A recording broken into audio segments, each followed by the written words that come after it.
इस वीडियो में हम कक्षा 8 का प्रश्नावली 2.2 का प्रश्न नंबर 12 और 13 को हल करेंगे। तो चलिए स्टार्ट करते हैं इस वीडियो को। तो देखिए डियर स्टूडेंट्स, प्रश्न नंबर 12 में हमसे क्या कहा गया है, 15 वर्ष बाद रवि की आयु उसकी वर्तमान आयु से 4 गुनी हो जाएगी। रवि की वर्तमान आयु क्या है? तो देखिए इसका सॉल्यूशन हम कैसे करेंगे। हमसे प्रश्न में पूछा गया है कि रवि की वर्तमान आयु क्या है, तो ये हमें नहीं पता है, तो इसी को हम सबसे पहले क्या करेंगे, मान लेंगे। तो यहाँ अपने सॉल्यूशन में लिखेंगे हम कि माना रवि की वर्तमान आयु।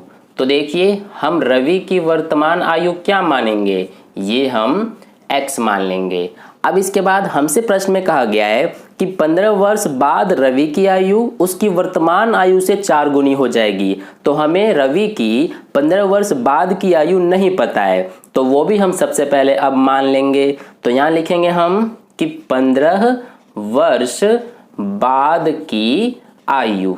तो देखिए रवि की 15 वर्ष बाद की आयु क्या होगी, उसकी वर्तमान आयु अगर x है और हमें 15 वर्ष बाद की आयु लिखनी है, तो वो हम कैसे लिखेंगे, उसकी वर्तमान आयु में यानी x में 15 जोड़ देंगे। तो ये इसकी 15 वर्ष बाद की आयु होगी। ठीक है, अब यहाँ पर हम करेंगे अपना सॉल्यूशन प्रश्नानुसार। तो देखिए प्रश्नानुसार का मतलब क्या है कि प्रश्न में जैसा हमसे कहा गया है उसके अनुसार। तो हमसे कहा गया है कि 15 वर्ष बाद रवि की आयु उसकी वर्तमान आयु से 4 गुनी हो जाएगी। तो देखिए 15 वर्ष बाद रवि की आयु कितनी है, x प्लस में 15। तो ये जो 15 वर्ष बाद की आयु है ये कितनी हो जाएगी, उसकी वर्तमान आयु से 4 गुनी हो जाएगी। तो देखिए अगर उसकी वर्तमान आयु x है तो इसकी 4 गुनी हमें कहा गया है, तो इसका 4 गुना क्या होगा, यानी कि x का 4 गुना क्या होगा, तो ये हमारा 4x हो जाएगा, क्योंकि x में 4 से गुणा करेंगे तो 4x ही तो होगा, है ना। तो इस तरह से हमारा x प्लस 15 के बराबर में 4x आ जाएगा। ठीक है, यहां तक आपको समझ में आ गया होगा। अब देखिए यहां से हम क्या करेंगे कि जो यहां पर ये x है इसको हम इधर भेज देंगे, तो इधर हमारा 15 बचेगा, ये हमारा 4x एज इट इज आ गया। ये x इधर क्या है, प्लस में है, तो इधर जाकर माइनस में हो जाएगा, है ना, क्योंकि जो चर वाले होते हैं पद उनको हम एक साइड रखते हैं और जो अचर यानी संख्याएं होती हैं उनको एक साइड रखते हैं। तो ये हमारा 15 बराबर में ये 4x माइनस x है। तो देखिए x का मतलब क्या होता है कि एक x माना जाता है, तो 4x में से एक x घटाएंगे तो 3x बचेगा। अब यहां से हम x का मान निकालेंगे, तो ये 3 जो गुणा में है x के साथ बराबर के इधर आके भाग में हो जाएगा, तो इधर हमारा x बचेगा। अब ये 3 एकम 3 और ये 3 पंजे 15, यानी कि 5 बराबर x बच रहा है, तो यही हमारा x का मान है। यानी x का मान हमने 5 निकाल लिया, यही हमारा आंसर हो गया। अब आप इस तरह से आगे भी लिख सकते हैं, हमसे पूछा गया था कि रवि की वर्तमान आयु क्या है, तो यहाँ पर हम इस तरह से लिख सकते हैं कि रवि की वर्तमान आयु। तो देखिए ये हमने x माना था और x का मान हमारा 5 आया है, यानी कि रवि की वर्तमान आयु क्या है, 5 वर्ष। तो यही हमारा आंसर है। ठीक है, तो इस तरह से प्रश्न नंबर 12 का सॉल्यूशन कंप्लीट हो गया। अब चलिए हम प्रश्न नंबर 13 को हल करते हैं। तो देखिए डियर स्टूडेंट्स, प्रश्न नंबर 13 में हमसे क्या कहा गया है, एक परिमेय संख्या को 5/2 से गुणा कर 2/3 जोड़ने पर -7/12 प्राप्त होता है, वह संख्या क्या है। तो देखिए इसमें हमसे पूछा गया है कि वह संख्या क्या है, तो वो हमें नहीं पता है, तो उसको हम सबसे पहले मान लेंगे। तो यहाँ सॉल्यूशन में लिखेंगे हम माना वह परिमेय संख्या, इसको हम क्या मान लेंगे, ये हम x मान लेंगे। तो यहाँ पर लिख लेंगे x। अब देखिए यहाँ पर अब हम प्रश्नानुसार करेंगे, तो यहाँ पर प्रश्नानुसार क्या होता है हमारा, यानी कि प्रश्न में जैसा हमें कहा गया है उसके अनुसार। तो हमसे कहा गया है कि जो परिमेय संख्या है उसको 5/2 से गुणा कर, यानी कि परिमेय संख्या हमारा क्या है, x है, तो x में 5/2 से हमें क्या करना है, गुणा। ठीक है, और आगे कहा गया है कि 2/3 जोड़ने पर, यानी कि इसमें अब हमें क्या करना है कि 2/3 जोड़ देना है, तो हमें कितना प्राप्त होता है, -7/12।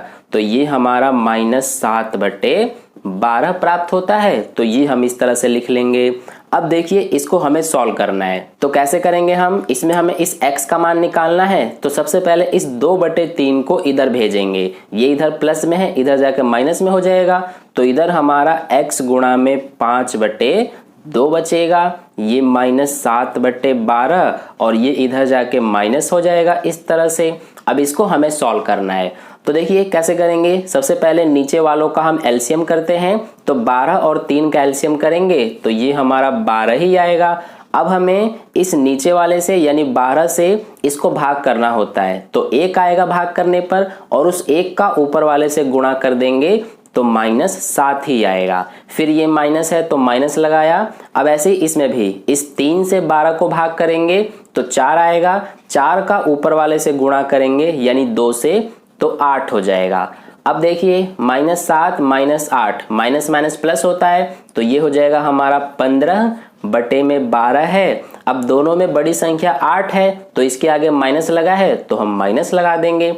तो हमारा इसको सॉल्व करने पर कितना आ रहा है, -15/12।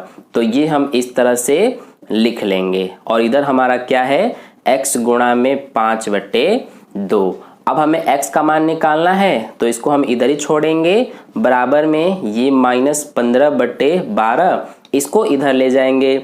तो देखिए इधर ये हमारा 2 भाग में है, इधर जाके गुणा में हो जाएगा, और जो ये 5 गुणा में है इधर आके भाग में हो जाएगा। तो यहाँ से देखिए अब ये हमारा 2 एकम 2, 2 छिक 12 कट जाएगा। इसके अलावा ये 5 एकम 5 और ये 5 तिया 15 ये भी कट जाएगा, और ये दोनों भी कट जाएंगे, ये 3 एकम 3 और ये 3 दूना 6।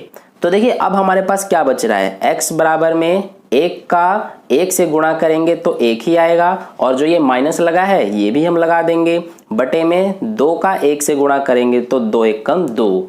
तो x का मान हमारा -1/2 आ रहा है, यही हमारा आंसर है। ठीक है, तो यहाँ पर हम लिख देते हैं, हमसे पूछा गया है कि वह संख्या क्या है, तो यहाँ पर लिख देंगे हम वह संख्या, यानी कि परिमेय संख्या है ये। तो ये हमारा हो जाएगा वह परिमेय संख्या, इसको हमने x माना है और x का मान -1/2 आया है, तो यही हमारा आंसर हो जाएगा। तो इस तरह से प्रश्न नंबर 12 और 13 का सॉल्यूशन कंप्लीट हो गया। आई होप आपको अच्छे से समझ में आ गया है। अगर आपको वीडियो अच्छा लगा है तो लाइक कर देना, अपने दोस्तों के साथ शेयर कर देना, और पहली बार वीडियो को देख रहे हैं तो चैनल को सब्सक्राइब करके बगल में जो बेल आइकन आता है उस पर ऑल वाले पे क्लिक कर लेना, ताकि नेक्स्ट वीडियो जैसी अपलोड की जाए उसका नोटिफिकेशन सबसे पहले आपको मिल जाए। मिलते हैं फिर अगली वीडियो में, धन्यवाद।